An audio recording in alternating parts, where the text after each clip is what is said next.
Adobe ফটোশপের মাধ্যমে আমরা আজকে এই ইনভার্স অপশন সম্পর্কে শিখব। এই ইনভার্স অপশনটা আমাদের খুবই গুরুত্বপূর্ণ এবং এইটার অনেক বড় একটা কাজ রয়েছে যেটা আপনি আজকের এই ভিডিও থেকে শিখতে পারবেন। তো চলুন শুরু করে দিচ্ছি। সর্বপ্রথম হচ্ছে দেখেন আমাদের এখানে কিন্তু একটা ব্যাকগ্রাউন্ড রয়েছে এবং এই ছবিটা রয়েছে। এখন অনেক সময় আমরা যদি ব্যাকগ্রাউন্ডের কালার পরিবর্তন করি সেক্ষেত্রে আমাদের কি করতে হয়, আমাদের এই ব্যাকগ্রাউন্ডটাকে সিলেক্ট করে নিতে হয়। তো আমরা ধরেন এই ব্যাকগ্রাউন্ডটাকে সিলেক্ট করে নিলাম।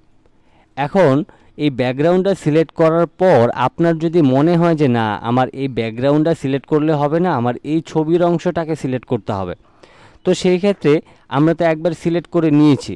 এখন আমরা যদি আবারও এখান থেকে এটাকে সিলেক্ট করতে চাই তাহলে আমাদের সময়টা বেশি ব্যয় হবে। তো এজন্য আমাদের এই ব্যাকগ্রাউন্ডটাকে আমরা ঘুরিয়ে এক ক্লিকের মাধ্যমে ইনভার্সের মাধ্যমে কিন্তু শুধু ছবিটাকে সিলেক্ট করতে পারি। যেমন এখন আমাদের ব্যাকগ্রাউন্ডটা সিলেক্ট অবস্থায় রয়েছে এবং আমি যদি এখান থেকে সিলেক্ট অপশনে ক্লিক করে আমি ইনভার্স অপশনে ক্লিক করি, এখন দেখেন শুধুমাত্র ছবিটাই কিন্তু আমাদের সিলেক্ট অবস্থায় রয়েছে। তো এটা বোঝার জন্য ধরেন আমি এই ফেসের উপরে একটা আলাদা কালার দিতে চাই।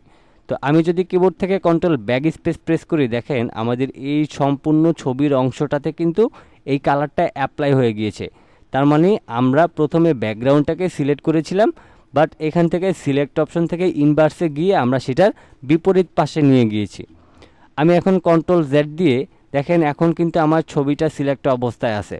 আমি যদি আবারও সিলেক্ট অপশন থেকে ইনভার্স অপশনে ক্লিক করি, এখন কিন্তু আমাদের ব্যাকগ্রাউন্ডটা সিলেক্ট অবস্থায় রয়েছে। তো এবার যদি আমরা কন্ট্রোল ব্যাক স্পেস প্রেস করি, এখন কিন্তু আমাদের ব্যাকগ্রাউন্ড কালারটা পরিবর্তন হয়েছে। তো অনেক সময় দেখা যায় কি আমাদের এই সম্পূর্ণ ছবিটাকে সিলেক্ট করার প্রয়োজন পড়ে।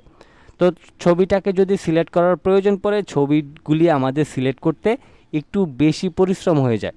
তো সেক্ষেত্রে আপনার কাজটাকে সহজ করার জন্য আপনি যে কাজটা করবেন, আপনি হচ্ছে প্রথমে ব্যাকগ্রাউন্ডটাকে সিলেক্ট করবেন।